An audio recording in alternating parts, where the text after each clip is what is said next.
Hello bookworms, I'm Becca and welcome back to another video. Today I'm going to be doing my February wrap-up. In February I read a total of 6 books and I think I had a pretty good reading month.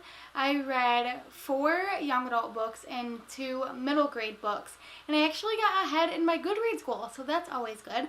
So let's get started with the books I read. The first book I have to share with you guys today is George by Alex Gino. This is a middle grade book about a trans girl named George who wants to be Charlotte in the school's production of Charlotte's Web, but no one knows that she's a girl. So when she isn't cast as Charlotte, she is devastated, but her and her friend Kelly devise a plan to let her be Charlotte in one of their performances. I loved this book. I gave it 4 out of 5 stars. The only thing I didn't like about it is that George's teacher was really rude and not very supportive or understanding, but luckily she has a pretty supportive family. She started kind of voicing her feelings to her mom and her brother and her friend Kelly, and I think that towards the end of the book you see her family being a lot more supportive. Right away her brother's pretty supportive and her friend Kelly is very supportive, so that's good to see. Obviously this is a very important book because it is an LGBT middle grade with a trans main character, which is something that we don't see very often.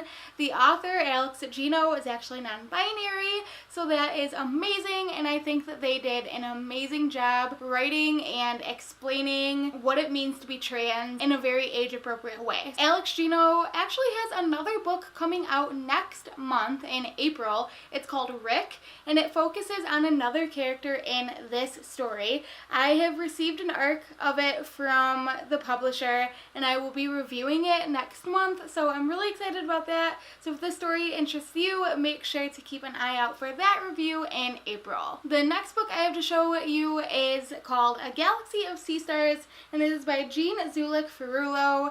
This is another middle grade about an 11-year-old girl named Izzy. Izzy is trying to navigate entering middle school and all of the changes that are happening around that time, and she feels like her friend group that she's been friends with her whole life, and they call each other the Sea Stars, are starting to drift apart, and that is hard for Izzy. And to make things even more complicated, her father comes home from his deployment in Afghanistan and invites his former interpreter and his family to move in with them. I absolutely adored this book. I'm giving it 5 out of 5 stars.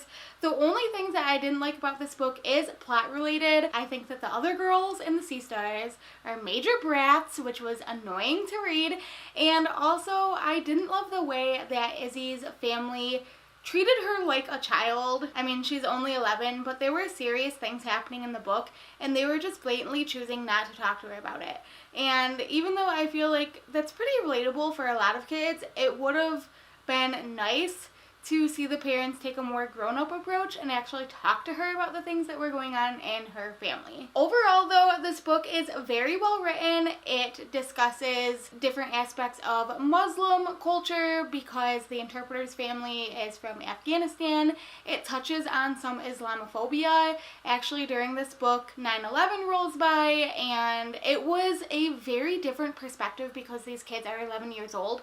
So obviously they weren't alive when all of that happened, and when I made the connection that the day in the book was 9/11, my heart sank, you guys. And I feel like the author handled it so beautifully. I loved it. It gave me chills. Another really cool thing that I love in middle grade books is that every once in a while the character has a hobby or a special skill, and the book ends up educating a little bit more about that hobby and skill. So Izzy likes doing cartography. She's in the process of mapping out the bay of the ocean that her family lives in. I don't know if I'm saying any of that right, but it was really cool to see that aspect explored, and I feel like I learned a lot, and oceanic cartography sounds like a really fun hobby, and it's especially cool for an 11-year-old to be into it. I mean, come on. I 100% would read this book again. It's such a sweet story about friendship. I feel like The characters were really relatable, so that was super fun. When I finished this book, it just left me thinking about how excited I am that there are middle grades like this that exist now, because I feel like when I was growing up, there were not middle grade books that were like this and like George and like all of the other middle grade books that are coming out now. I feel like the ones when I was growing up were really stale and they didn't have characters that were relatable to me. Maybe I just couldn't find ones out there, but I do feel like there are so many middle grades that are super important. I just keep thinking about all the little 11-year-olds that are going to read the story and really connect with the characters, and that is just such a beautiful thing to me.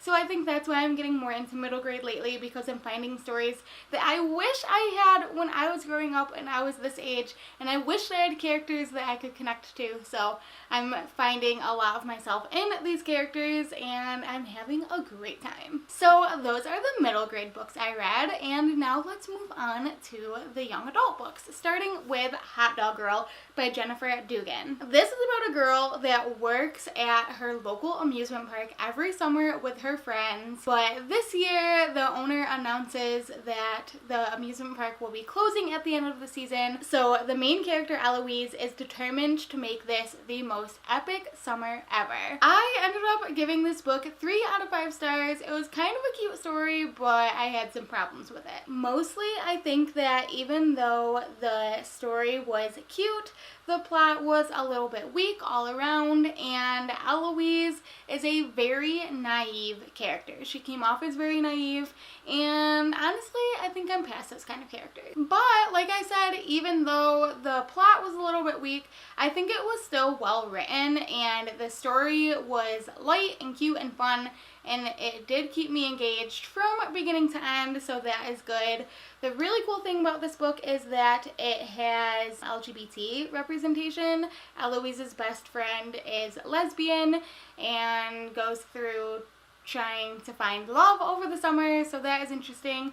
I will say another thing that I didn't like about this book that kind of goes along with the plot is that there is sort of a twist towards the end, and I just thought that it was so weak and unnecessary.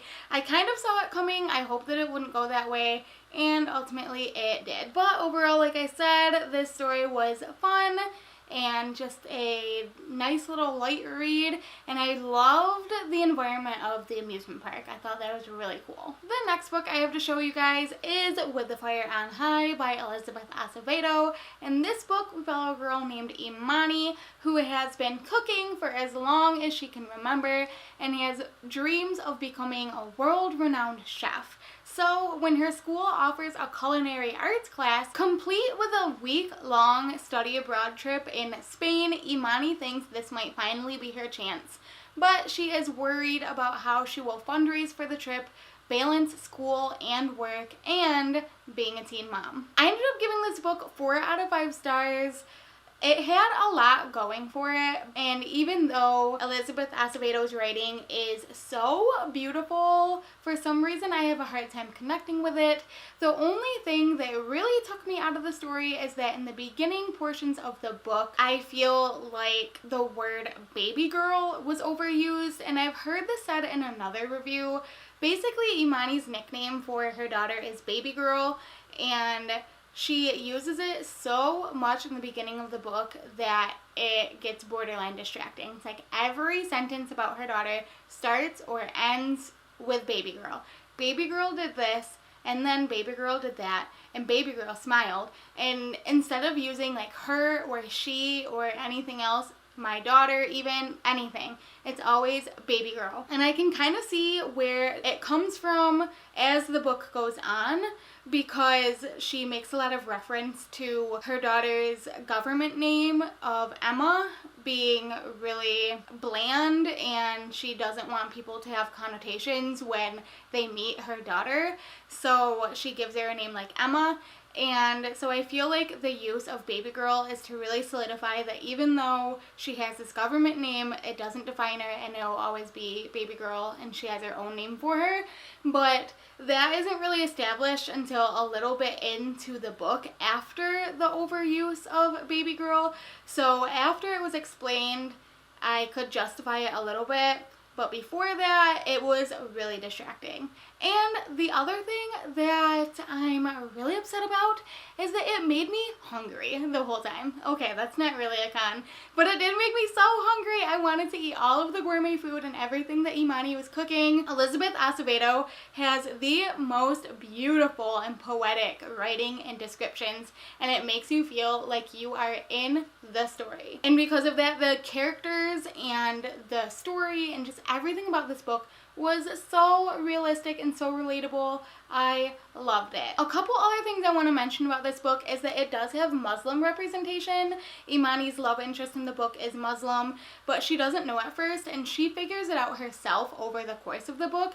So there's not a lot of talk about the Muslim culture, but there are a few references to it. The main focus culturally of this book is Imani's Hispanic culture, which I loved. I loved learning more about it. My husband is Hispanic, so I think that it was really cool for me to be able to read this book. I felt a lot closer to him because he likes to cook as well, so it was really fun. This book is broken into 2 different parts, and at the beginning of each part there's a little recipe from Imani that is fun and kind of relates to what is going on in the story, so that's cute. All of the chapters have names and little illustrations at the beginning, which typically would pull me out, but honestly, all together, it fit. You can just tell from the way it was written to the little add-ins like the illustrations to even the cover is so beautiful. There is so much detail that has gone into this book. You can tell that the author was incredibly intentional about every little piece of this book,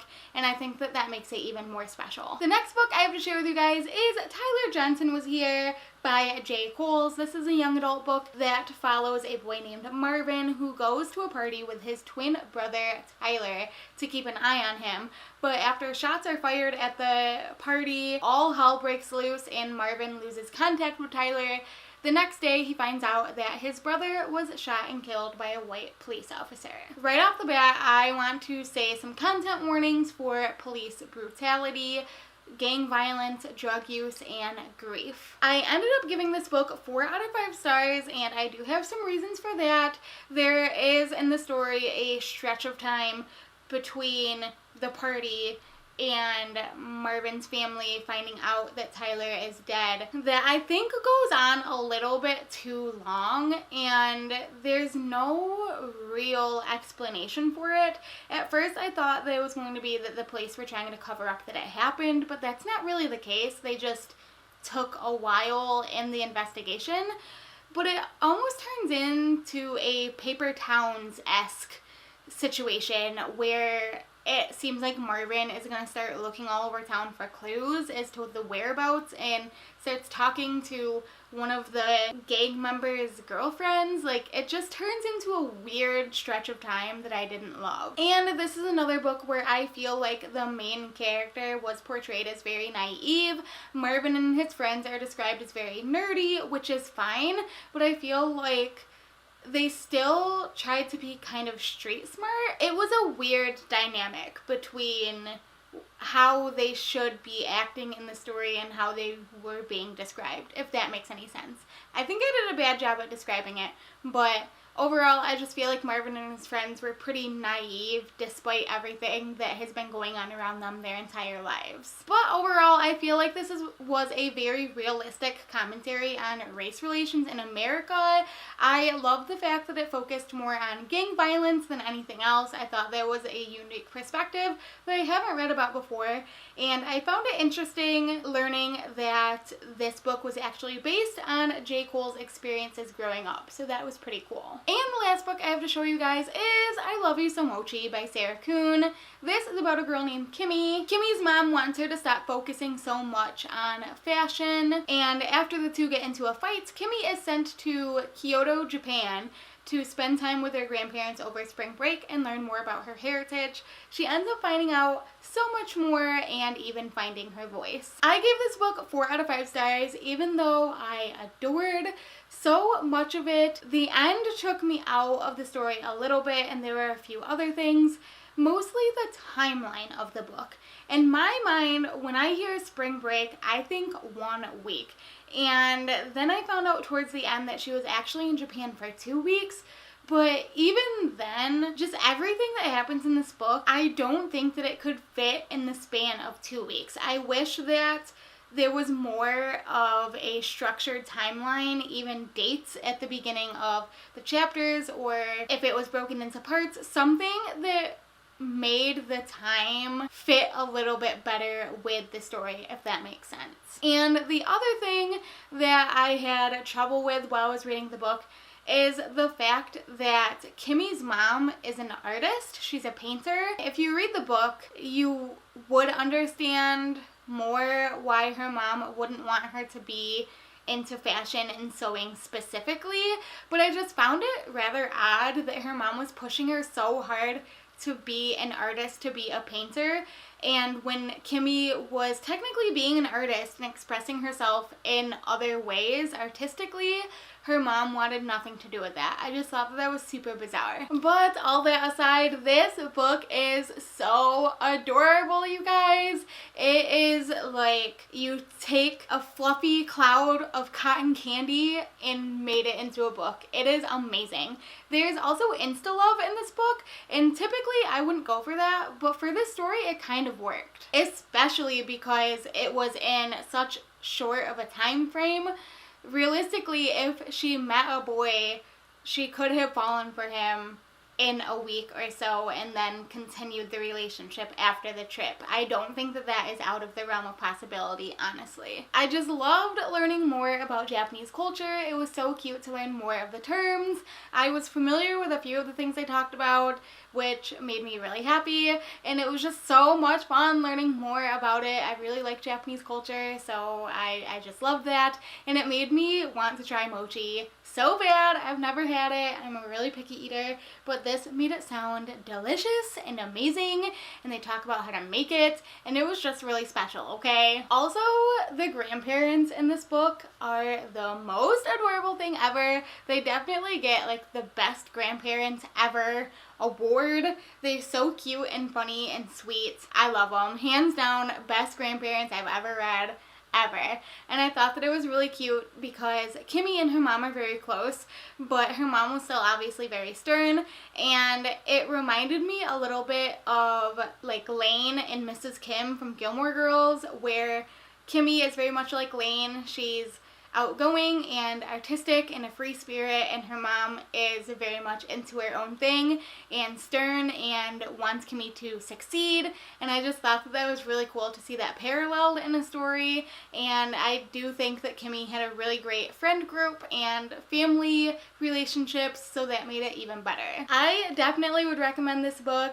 I would read it again, and I would recommend it for people who enjoyed the book Love and Gelato and those types of books. It's just a really adorable book, you guys, and I don't think that it's getting the recognition that it deserves. So there you go. Those are all of the books that I read in February. Let me know down below in the comments if you read any of the books that I have mentioned and what you thought of them.